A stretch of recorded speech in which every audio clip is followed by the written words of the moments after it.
The number one recruit in the country, the top quarterback in the country in the class of 2024, Dylan Raiola, has committed to the University of Georgia. Now, there's two things here. Number one, he was formerly committed to Ohio State and Ryan Day. He decommitted. And also, Joe, Dylan Raiola had a dad that played center at Nebraska and was with the Detroit Lions for 14 years. All of a sudden, here comes Big Kirby in that bowl cut and says, I want Dylan Raiola. And Ryan Day and Matt Rule got shoved into a locker. Don't tell me that regular season and postseason wins don't matter. Don't tell me they don't matter, Joe. They absolutely do. There's a couple interesting layers to this, though, too, Blake. So Raiola, his father, Dominic Raiola, who you mentioned played for the Detroit Lions, he was the starting center for Matthew Stafford for a very long time and considers him an uncle. So that was pretty significant in his recruitment, apparently. The relationships with Monken and Bobo was also very significant. I also didn't know this. Raiola's first offer that he received in 2021 was from the University of Georgia. So they've been on his tail, and Kirby's been really hot about getting Dylan Raiola as the future quarterback for this program. Here is one thing that does intrigue me, because we can certainly sit here and talk about, man, the rich keep getting richer, and I think that's the angle everyone's taking. But does a guy like Dylan Raiola succeed, and does he get on the field for a program like Georgia when we've seen 5 stars come in and out and they have not come and played to much success? The guys like Jake Fromm and Stetson Bennett have been the ones who have been a part of the teams that have competed in the national championship and won it. So I am sitting here wondering, can they get what they hope to get out of Dylan Raiola and what we expect to get out of him? He's going to have to sit. At least a year. More than that. Because of Carson Beck? Because of Carson Beck. If Carson Beck has a good year and returns, and Brock Vandagriff. You think that Brock Vandagriff, after not starting, would stick around and then still beat him out if Carson Beck left?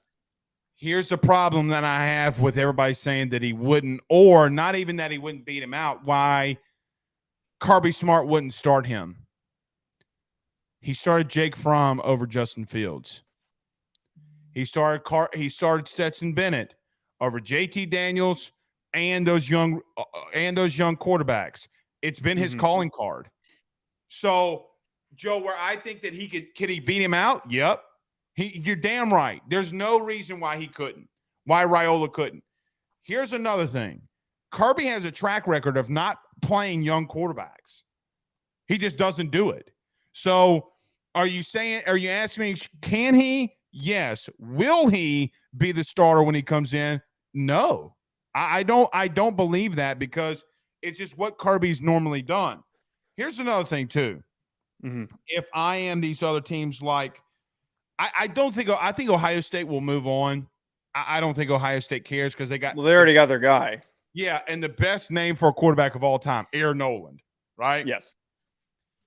Not completely over for Nebraska. Because of the transfer portal, in 1 year, this kid could easily hit the portal and go to Nebraska. It could happen. Easily. So, look, the problem that I have with this, and this is just a microcosm of what normally happens, Georgia's going to just have so much talent, and they continue to accumulate that talent. But this is why the Big Ten and the Big 12, this is why people in the Southeast laugh. Joe, you got a kid from Arizona who has no real business going to Georgia. He has no – what do they do offensively that's going to prepare him for the NFL? Now, they run a pro-style offense, and but so does everybody else. Right. He has no business being committed to Georgia. None. Regionally, yes, it doesn't make a lot of sense, but it makes no sense. I mean, you're going to go with the program that's winning in national championships. If you're the number one recruit in the country, it's very appealing. And the SEC is the most dominant conference right now. I don't think it's surprising. I thought it was actually kind of shocking that he picked Ohio State originally, and that was where he wanted to go. It was also a bit surprising that he might have gone to Nebraska.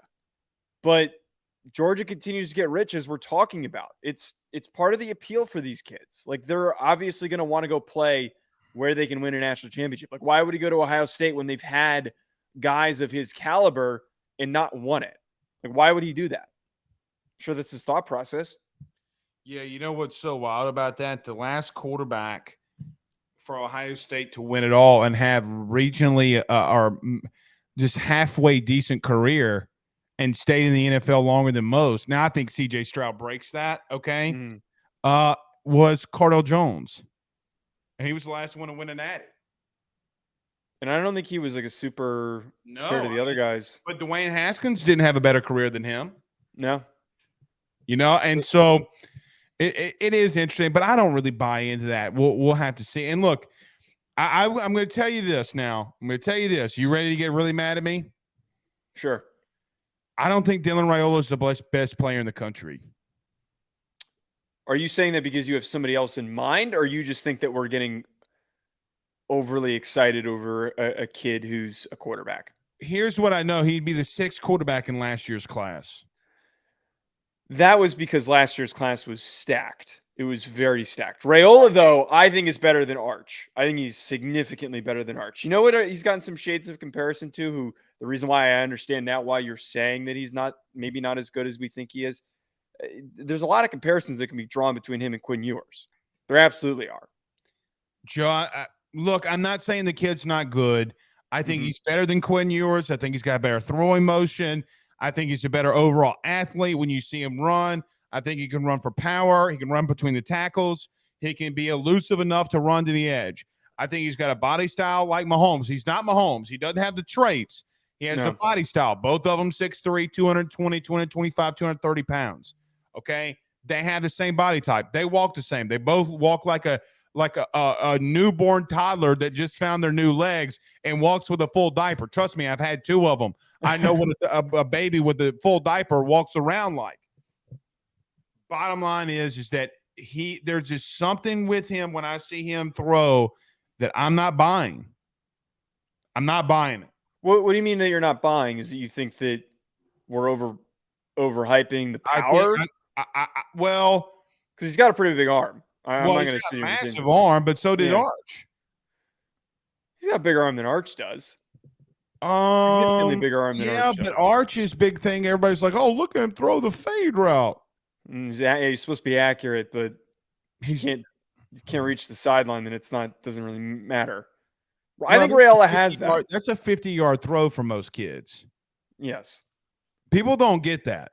Joe, if you're on the far left hash and you're throwing a hitch route, a 10, 12-yard hitch route, that might be a 37 to 38-yard throw.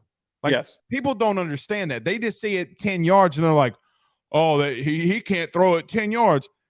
You freaking Rudy Poo, that's a 37-yard throw. Simple math is hard for some people.